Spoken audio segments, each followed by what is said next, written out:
Muy buenos días, feliz sábado tengan, que el Señor esté con todos y con todas. Hemos pedido la dirección del Señor, así que tenemos el tiempo entonces para dedicarnos a nuestro estudio de hoy. En esta ocasión estaremos compartiendo juntos el estudio titulado Principios guiadores en la comunión con Dios. Principios guiadores en la comunión con Dios.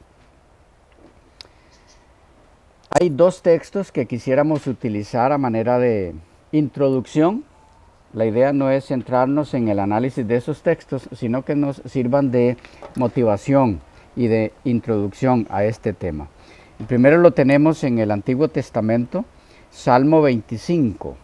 Salmo 25, el versículo 14. Salmo 25, 14. Dice la palabra de Dios así: la comunión íntima de Jehová es con los que le temen, y a ellos hará conocer su pacto.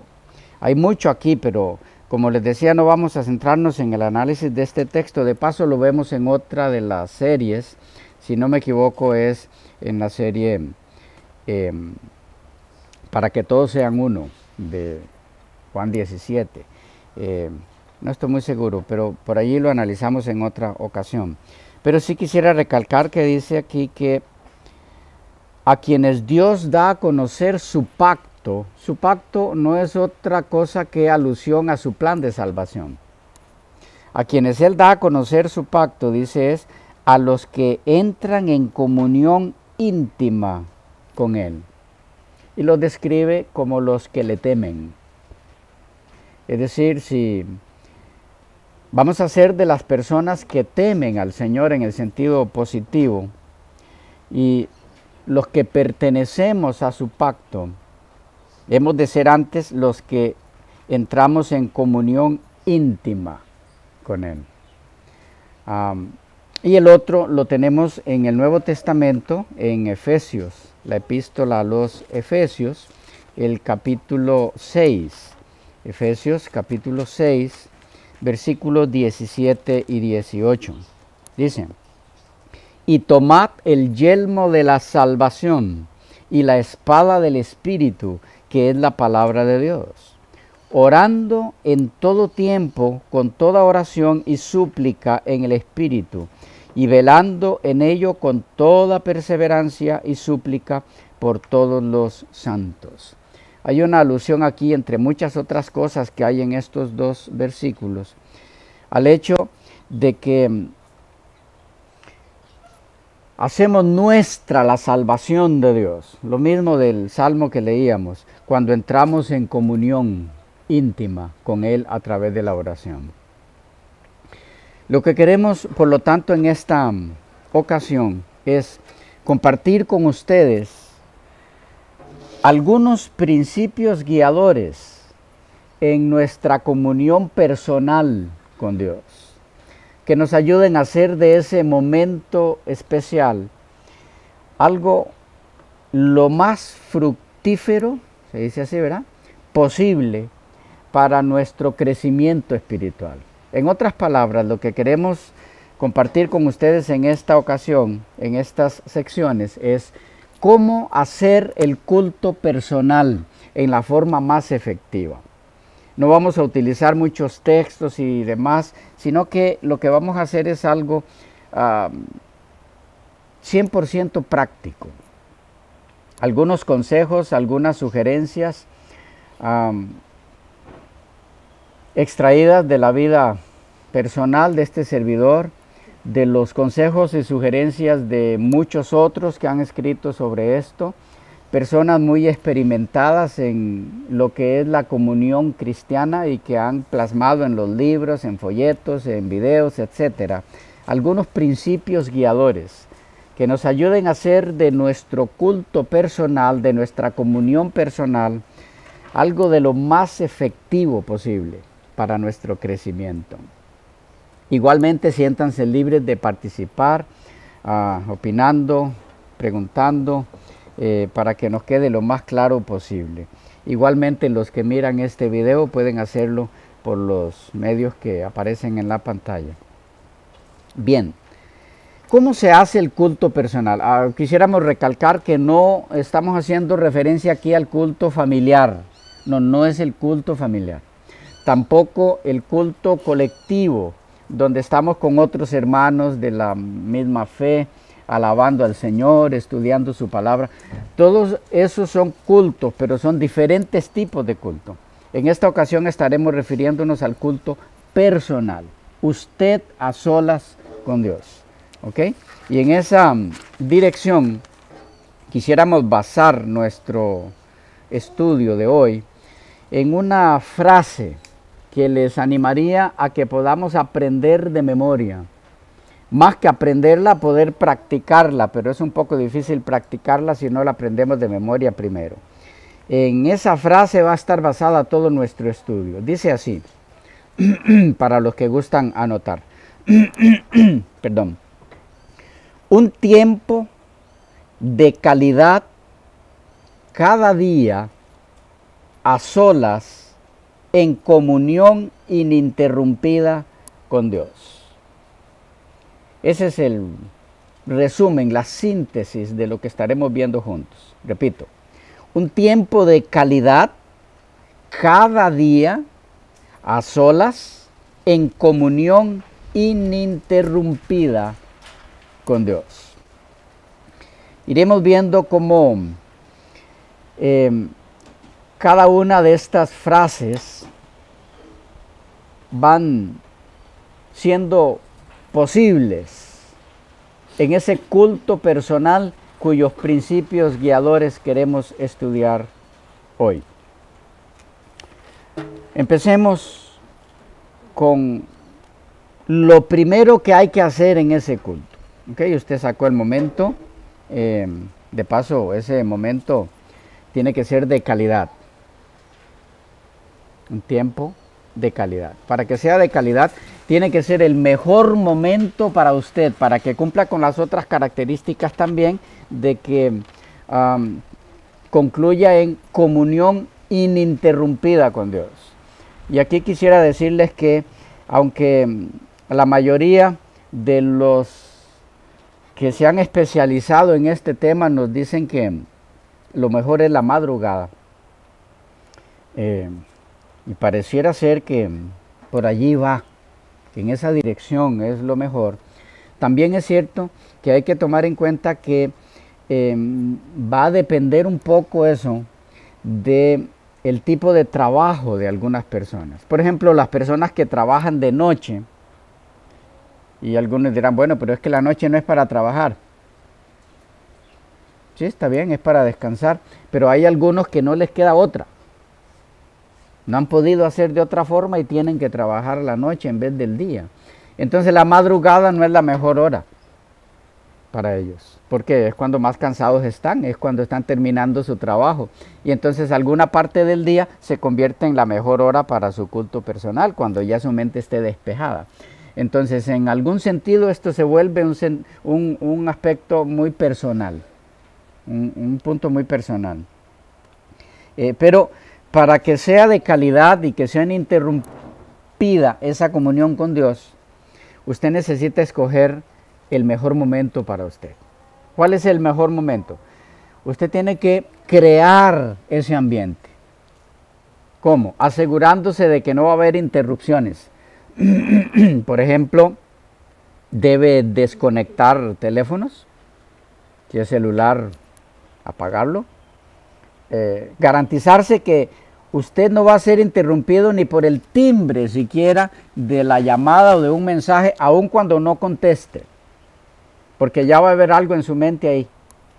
¿Quién será? ¿Será alguna emergencia? ¿Será alguna cosa? Ya lo desconectó a usted. Entonces, usted desconecta todo lo que puede interrumpir. Es por eso que la sugerencia de la mayoría de personas dedicadas a este tema por años es que sea la madrugada, porque allí es más difícil que alguien interrumpa, ¿ya?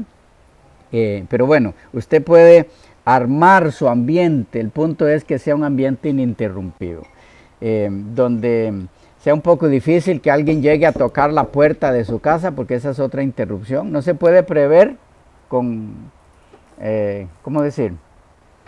Garantizar eso, porque ¿cómo va a saber uno cuando alguien va a venir a tocar la puerta? Pero sí se puede buscando el ambiente. Si es de día, y entonces es un poco más fácil que haya otros ruidos, otras interrupciones y demás, entonces busque un lugar un poco aislado, más campo, ¿ok? Donde usted se garantice en la mayor forma posible de que no va a haber interrupciones. Y nadie sabe que usted está ahí, así que no va a ir a buscarlo, ¿ok? También en esto usted debe buscar la complicidad positiva de su familia. Que si saben que usted está en ese culto personal, no es momento para llamarlo, no es momento para preguntarle nada, es momento de respetar su privacidad. ¿Ok? Allí colaboramos todos, esposos, esposas, hijos, en fin. Entonces, así que usted se las arregla para que sea eso un ambiente privado. ¿Claros en ese punto? Sí. Bueno, ¿cómo empezamos? ¿Cómo empezamos? Empezamos con una oración corta. Una oración corta, ¿cómo empezamos el culto personal? Una oración corta pidiendo a Dios dirección en lo que vamos a hacer. Estudiar su palabra, escuchar su voz, aunque no sea audible, pero a mi mente, y si fuera audible, pues gloria al Señor, ¿verdad? Que en cualquier momento puede darse también. Él lo ha hecho en el pasado y no tiene por qué no hacerlo cuando guste actualmente. Una oración corta pidiendo la dirección de Dios. Es una oración 1 minuto, 2 minutos, lo mucho, no tiene que ser una oración larga. La oración larga, donde usted abre su alma al Señor, viene luego, ya vamos a entrar en eso. Esta es corta, solo pidiendo la dirección, y porque nunca debemos acercarnos al estudio de la Biblia sin orar. ¿Ok? Entonces, esa oración corta, donde hay un breve agradecimiento a Dios, breve quiero decir corto, y solicitud de dirección y guía. Eso es todo lo que va a incluir esa oración. Bien, luego entonces una alabanza al Señor, alabanza personal, puede ser un himno de preferencia, un himno de alabanza, no de otro tema, un himno de alabanza, una doxología, ¿ya?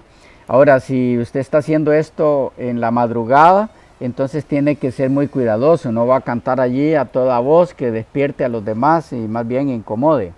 Algo muy propio, muy personal. Y si está en un lugar donde puede cantar sin preocupación de incomodar a otros, en el día o en un lugar de campo, pues siéntase libre. El asunto es que usted debe incluir un canto de alabanza al Señor, de su preferencia, pero que sea de alabanza. ¿Ok? Y entonces, punto 3, viene la selección y lectura de la porción bíblica a estudiar para meditar y aplicar en su vida.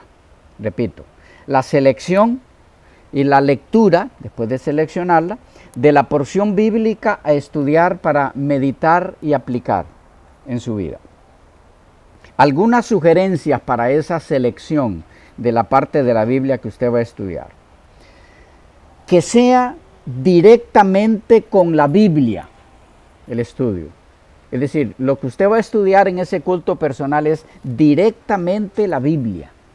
No es ningún otro material, por bueno o excelente que sea. No es el momento para estudiar algún comentario bíblico que alguien escribió para orientarnos.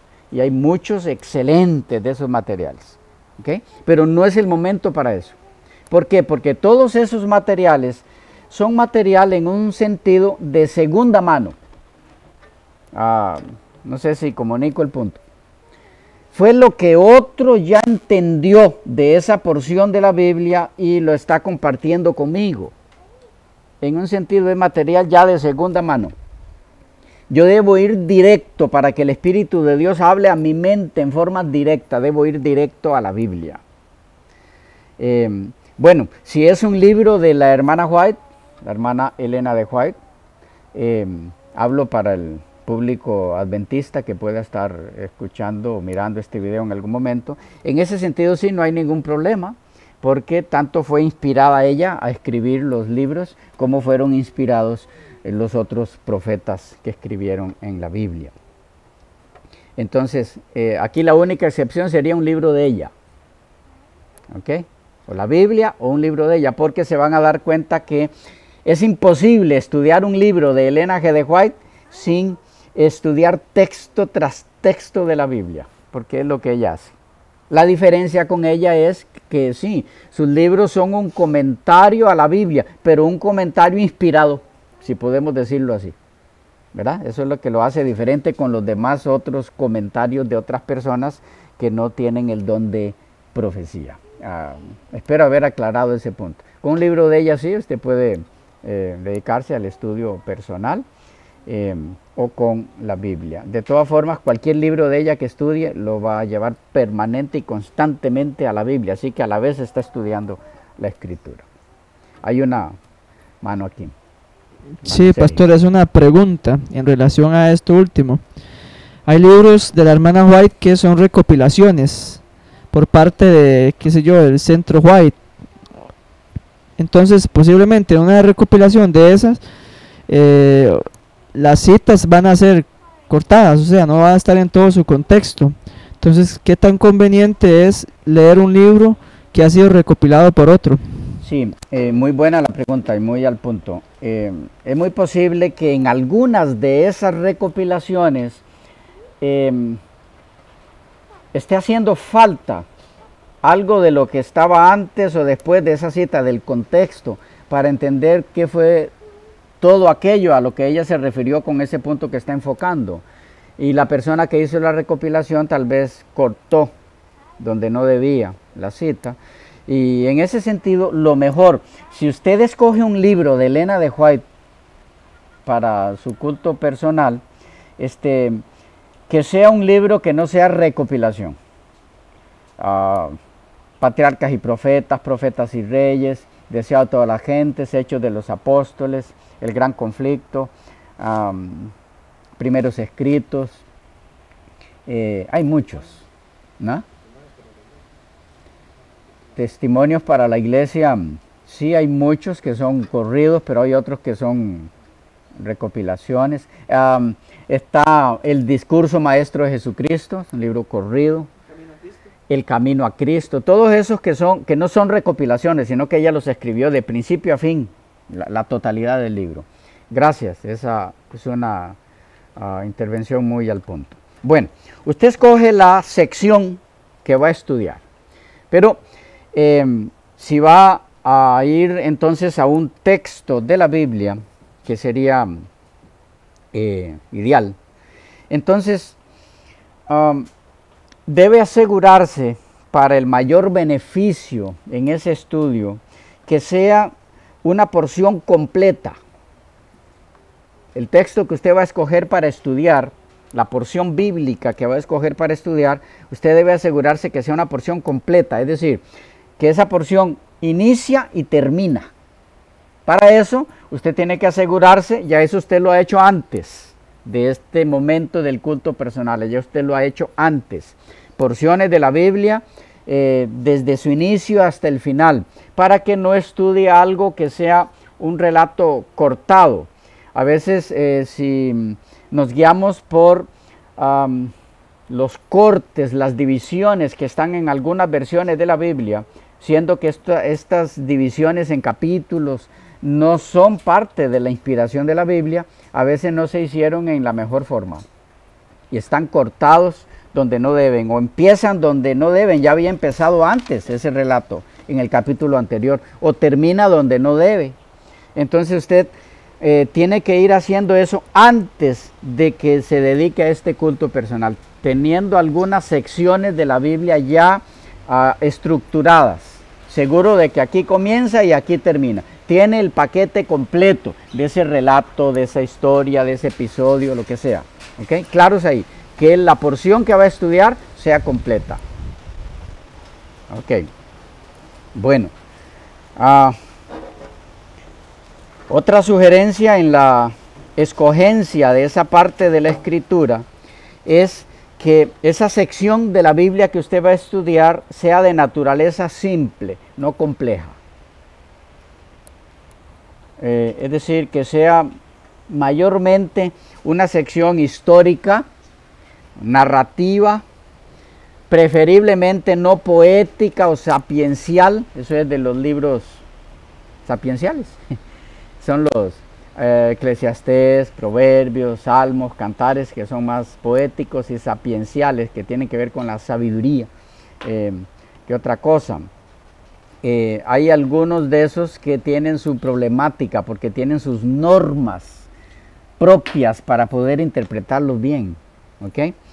Lo mismo con la literatura profética, Daniel, Apocalipsis, Ezequiel, Isaías, tanto libros del Antiguo como del Nuevo. Hay muchas porciones proféticas que son difíciles, que aún con comentarios bíblicos y demás cuesta llegarles a su significado. No son porciones para dedicar al estudio de la comunión personal. Son para estudiarlos en otro momento aparte porque necesitamos ayudas y demás, ¿recuerdan? Y entonces ya necesitamos materiales de otros que ya han andado por eso y nos pueden dar alguna guía de qué significa eso. Tal vez que no sea de carácter parabólico, de parábolas, aunque hay algunas parábolas que son muy fáciles de captar, pero hay otras complicadas. O si escoge alguna, que sea una fácil. Van a encontrar que le va a costar encontrar una fácil, porque por simple que parezca, en el fondo, cuando veamos la serie de parábolas van a ver que es complicado. ¿Okay? Pero bueno, el asunto es que no sea un pasaje de difícil interpretación. Y para eso lo mejor es libros históricos, Génesis, Éxodo, Deuteronomio, los salmos, pero también hay algunos salmos, siendo que son de la literatura sapiencial, un poquito complicados, pero hay algunos mucho más fáciles de entender. El punto es, busque material no complicado, no difícil de entender. Ese déjelo para otra ocasión. Bueno, claros, por ahí, ¿sí? Evangelios, los evangelios son formidables para eso. Eso no significa que los evangelios son simples y cosas facilísimas de entender, no, no. Hay muchas cosas complicadas en los evangelios y algunas que quizás nunca podamos entender, pero tienen mayor cantidad de material fácil de entender. Bueno, aquí. Bueno, lo que yo escoja, el relato, la porción de la Biblia, tengo que terminar ese mismo día de, qué sé yo, esa porción. Por dar un ejemplo, usted menciona que las parábolas no son muy adecuadas, pero bueno, supongamos que yo estudie la parábola de el buen samaritano. Tengo que abarcar todo lo que hay en ella. Bueno, si se puede, ¿verdad?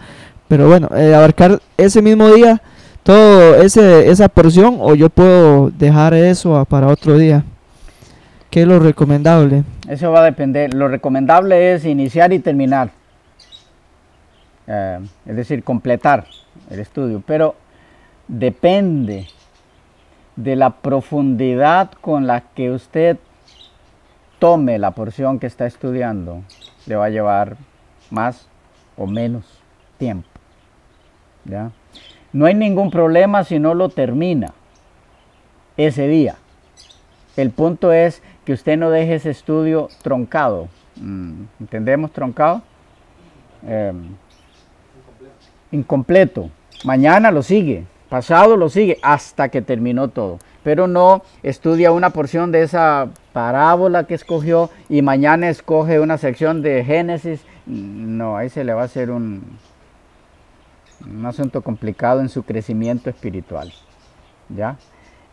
Si tiene que hacerlo en varios días, no importa, pero que sea el mismo relato hasta concluirlo. Y luego empieza con otro. Bueno.